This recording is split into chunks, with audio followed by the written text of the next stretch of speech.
ನಮಸ್ಕಾರ ಎಲ್ಲರಿಗೂ. ಗುರು ಪುಷ್ಯಾಮೃತ ಯೋಗ. ಗುರು ಪುಷ್ಯಾಮೃತ ಯೋಗ ಹೇಗೆ ಫಾರ್ಮ್ ಆಗುತ್ತೆ ಅನ್ನೋದನ್ನು ನೀವು ತಿಳ್ಕೊಬೇಕು. ಮೊದಲು ಗುರು ಪುಷ್ಯಾಮೃತ ಯೋಗ ಹೇಗೆ ಫಾರ್ಮ್ ಆಗುತ್ತೆ ಅಂತ ಹೇಳಿದರೆ, ಗುರುವಾರ ಪುಷ್ಯ ನಕ್ಷತ್ರ ಬಂದಾಗ ಗುರು ಪುಷ್ಯಾಮೃತ ಯೋಗ ಫಾರ್ಮ್ ಆಗುತ್ತೆ. ಇದರಲ್ಲಿ ಇವೆರಡು ಯಾವುದರ ಸಂಕೇತ? ಗುರುಗ್ರಹ ಗುರುವಾರ ಬಂದು ಸಮೃದ್ಧಿಯ ಸಂಕೇತ, ಬುದ್ಧಿವಂತಿಕೆಯ ಸಂಕೇತ, ಬೆಳವಣಿಗೆಯ ಸಂಕೇತ. ಅದೇ ರೀತಿ ಮದುವೆಗೆ, ಮಕ್ಕಳಿಗೆ, ಎಲ್ಲ ಹಣಕಾಸಿನ ವೃದ್ಧಿಗಾಗಿ ಗುರುಗ್ರಹವನ್ನು ನಾವು ಸೂಚಿಸ್ತೀವಿ.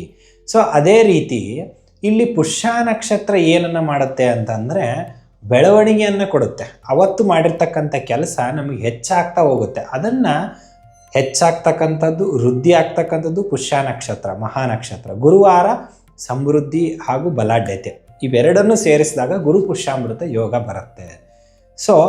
ಇಷ್ಟೇ.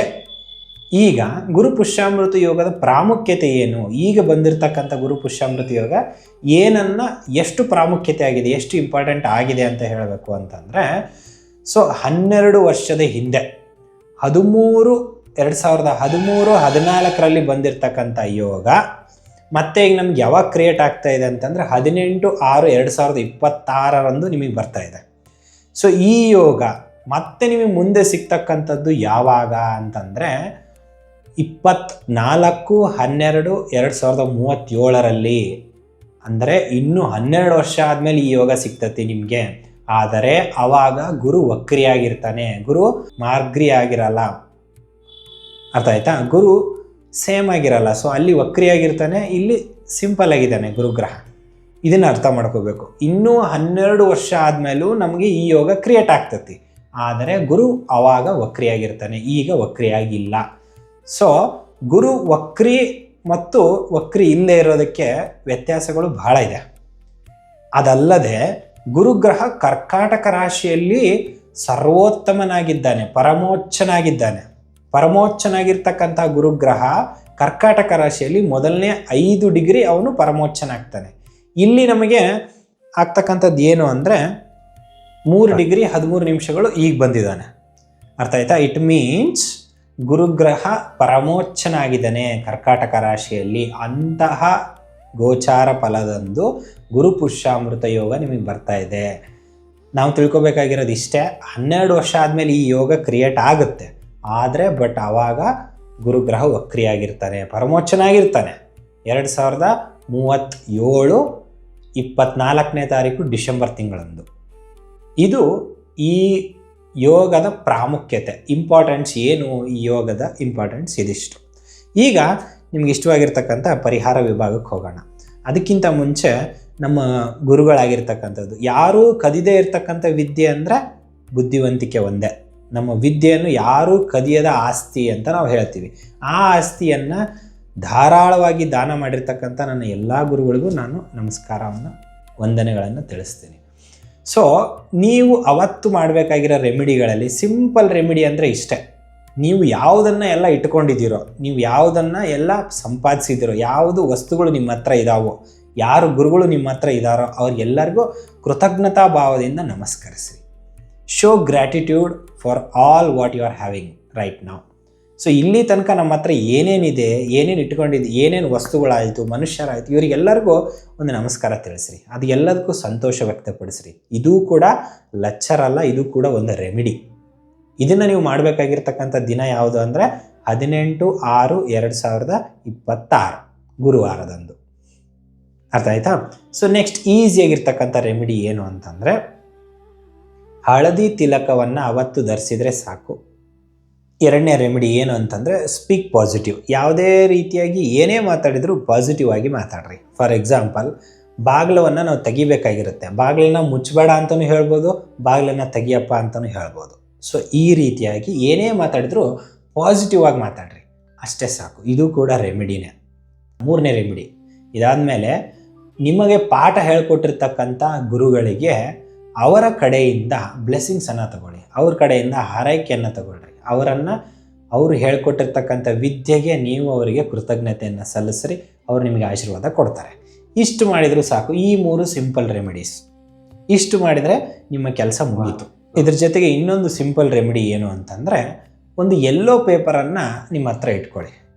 ಅದರಲ್ಲಿ ವಿದ್ಯೆಗೆ ಅಧಿಪತಿಯಾಗಿರ್ತಕ್ಕಂಥ ಗುರುಗ್ರಹ ಹಾಗೂ ಅದರ ಆಶೀರ್ವಾದ ನಿಮಗೆ ಸಂಪೂರ್ಣ ಆಗಬೇಕಂದಾಗ ಆ ಯೆಲ್ಲೋ ಪೇಪರ್ನಲ್ಲಿ ನೀವು ಬರಿಬೇಕಾಗಿರ್ತಕ್ಕಂಥ ಒಂದೇ ಒಂದು ಬೀಜಾಕ್ಷರ ಏನು ಅಂತಂದರೆ ಐಮ್ ಅಂತಕ್ಕಂಥ ಬೀಜಾಕ್ಷರವನ್ನು ನೀವು ಯೆಲ್ಲೋ ಪೇಪರಲ್ಲಿ ಬರೆದಿಟ್ಕೊಂಡ್ರೆ ಅಷ್ಟೇ ಸಾಕು. ಇದಿಷ್ಟು simple remedies.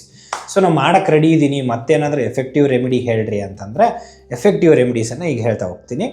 So ಮೇಜರಾಗಿ effective remedies highest ನಿಮಗೆ ಬೆನಿಫಿಟನ್ನು ಕೊಡ್ತಕ್ಕಂಥ ರೆಮಿಡೀಸ್ಗಳು ಯಾವ್ಯಾವ ಆಗಿದ್ದಾವೆ ಅಂತಂದರೆ, ಮೊದಲನೇದಾಗಿ ಒಂದು ಅರಿಶಿಣದ ಕೊಂಬನ್ನು ತೊಗೋಬೇಕು. ನೀವು ಒಂದು ಅರಿಶಿಣದ ಕೊಂಬನ್ನು ತೊಗೊಂಡು ಆ ಕೊಂಬನ್ನು ಪುಡಿ ಮಾಡಿ ಕುಟ್ಟಿ ಇಟ್ಕೊಂಡಿರಬೇಕು.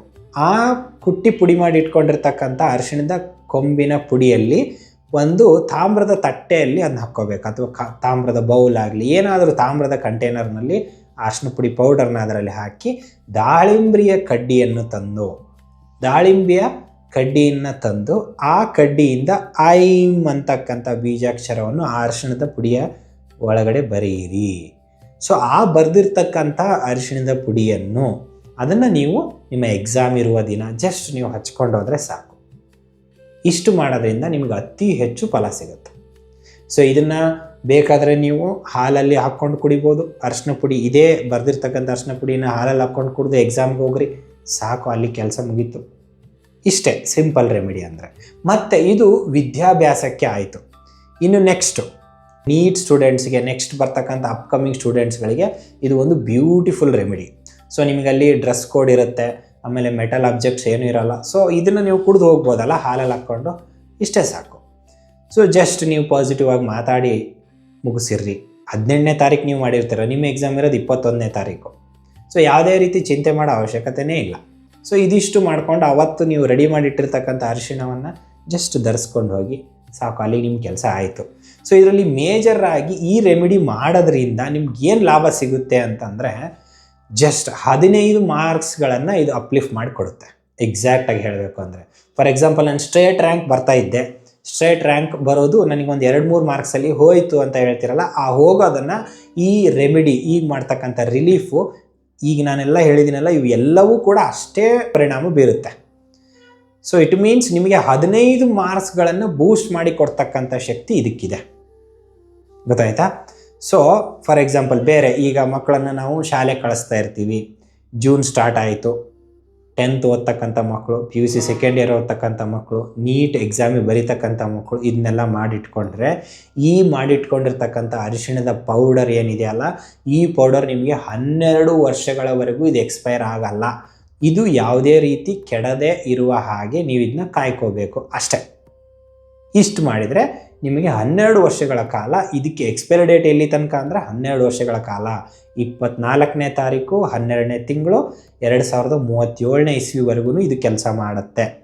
ಸೊ ಇದಕ್ಕೆ ನಿಮಗೆ ಹಬ್ಬ ಅಂದರೆ ಭಾಳ ಕಡಿಮೆ ಸಮಯದಲ್ಲೇ ನೀವು ಇದನ್ನೆಲ್ಲ ಮಾಡ್ಕೋಬೋದು.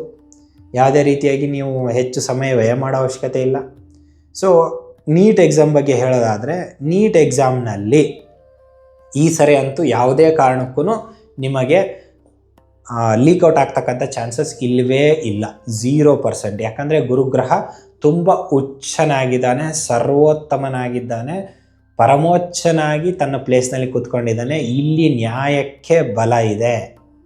ನೀವು ಈಗ ಹೋದ ಸರಿ ಏನು ಎಕ್ಸಾಮ್ ಬರೆದಿದ್ರಲ್ಲ, ಸೊ ಆ ಎಕ್ಸಾಮ್ಗಿಂತ ಈ ಎಕ್ಸಾಮ್ನಲ್ಲಿ ಎಲ್ಲರೂ ಅತಿ ಹೆಚ್ಚು ನೆನಪಿಟ್ಕೊಂಡು ಬರೀತಕ್ಕಂಥ ಸಮಯ ಇದು.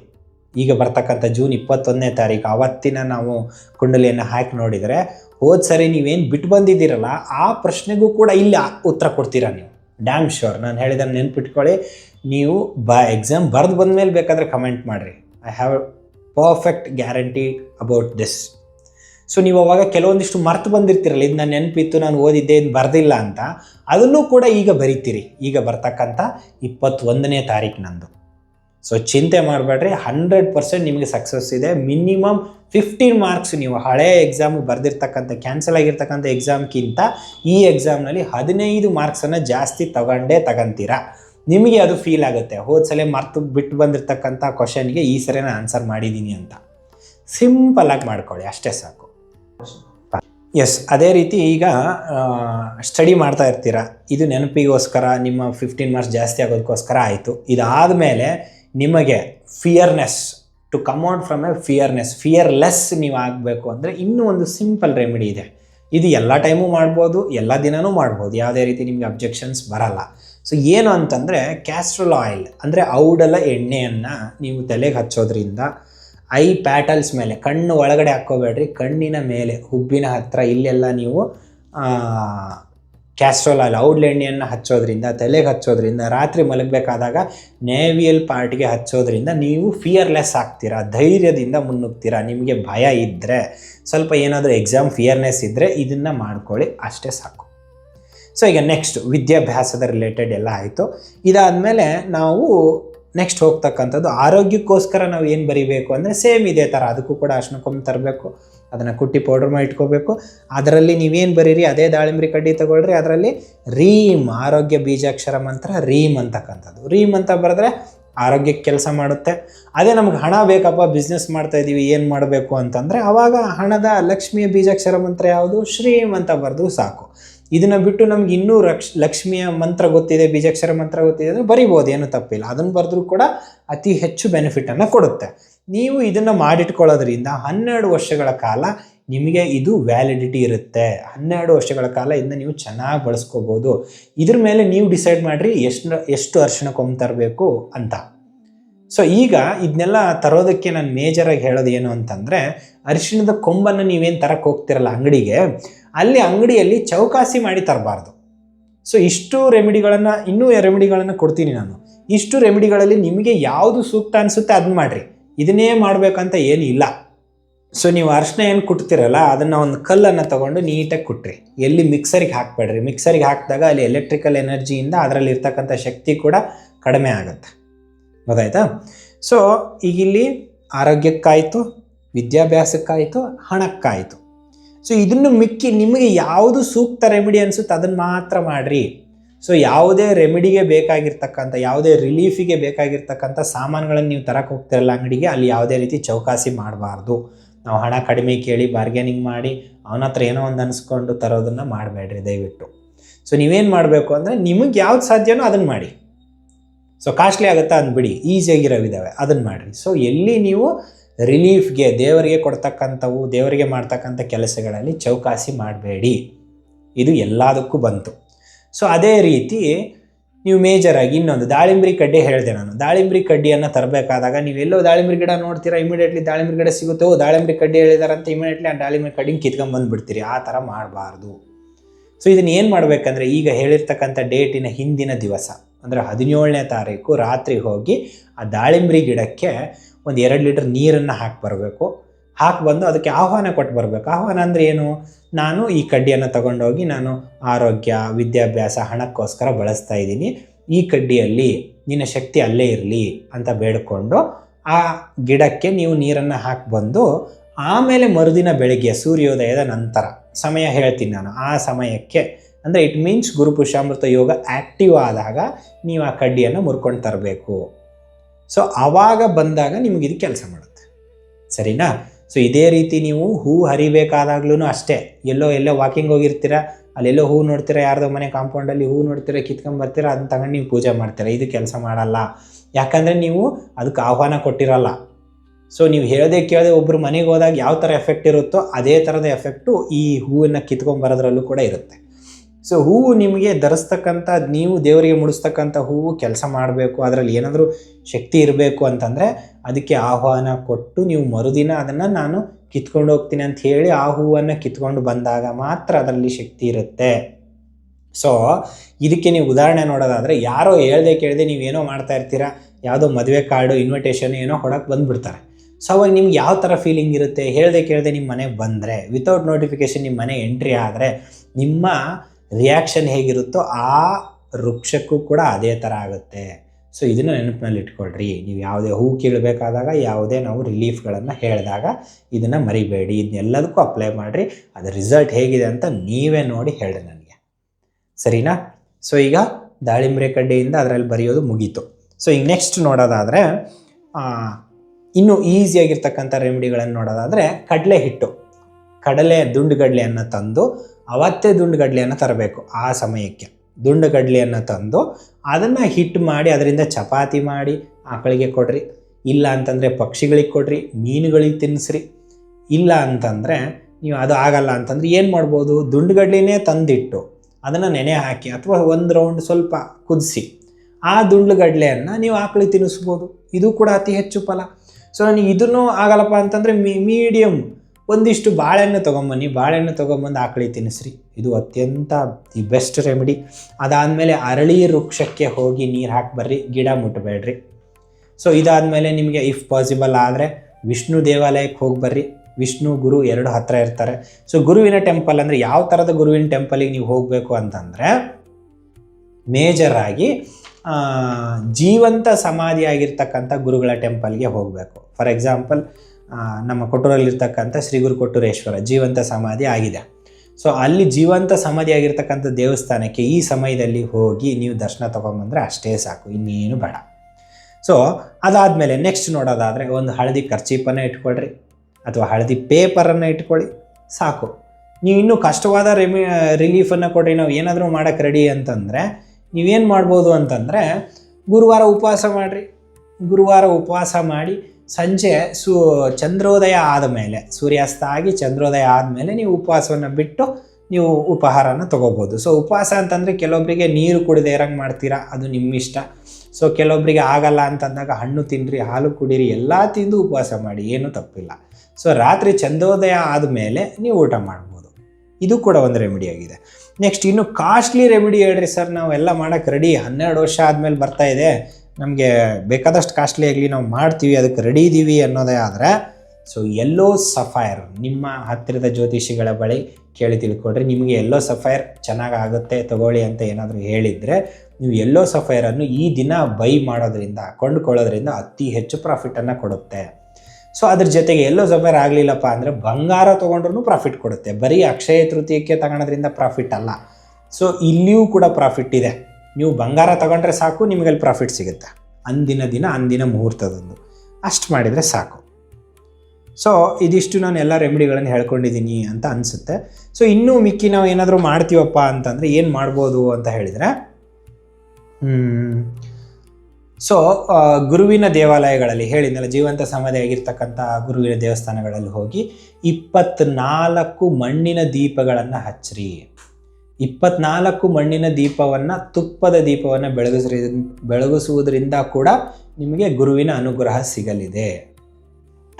ಇನ್ನೊಂದೇನು ಅಂತಂದರೆ, ನೀವು ಅಂದಿನ ದಿನ ಗುರು ಪುಷ್ಯಾಮೃತ ಯೋಗದ ದಿನ ಏನು ನೀವು ತೊಗೊಂಡಿರ್ತೀರಲ್ಲ, ಆ ಗೋಲ್ಡನ್ನು ಯಾವುದೇ ಕಾರಣಕ್ಕೂ ಮಾರಬಾರ್ದು, ಅಡಾನು ಇಡಬಾರ್ದು. ಇದು ಬಹಳ ಇಂಪಾರ್ಟೆಂಟ್.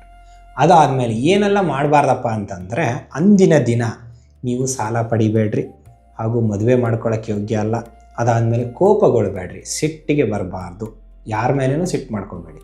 ಇದಿಷ್ಟು ಪಾಲಿಸಿದರೆ ಸಾಕು. ಸೊ ನೀವು ಸಾಲ ಮಾಡಬಾರ್ದು ಅಂತ ಹೇಳಿದೆ. ಸೊ ಅದನ್ನು ಸಾಲ ಇದ್ದರೆ ಕ್ಲಿಯರ್ ಹೆಂಗೆ ಮಾಡ್ಕೋಬೇಕು ಅಂದರೆ, ಅವತ್ತಿನ ದಿನ ನೀವು ಎಷ್ಟಾದರೂ ಸಾಲಕ್ಕೆ ಆ್ಯಡ್ ಮಾಡಿರಿ. ಸಾಲ ತೊಗೊಂಡಿರ್ತಿರಲ್ಲ, ಅವ್ರಿಗೆ ಹೋಗಿ ಒಂದು 10 ರೂಪಾಯಿ ಕೊಡ್ರಿ, ಇಲ್ಲ 1 ರೂಪಾಯಿ ನೀವು ಅಕೌಂಟಲ್ಲಿ ಬ್ಯಾಂಕಲ್ಲಿ ಸಾಲ ತೊಗೊಂಡಿದ್ರೆ 1 ರೂಪಾಯಿ ಅಕೌಂಟಿಗೆ ಆ್ಯಡ್ ಮಾಡಿರಿ, ಅಷ್ಟೇ ಸಾಕು. Stay tuned.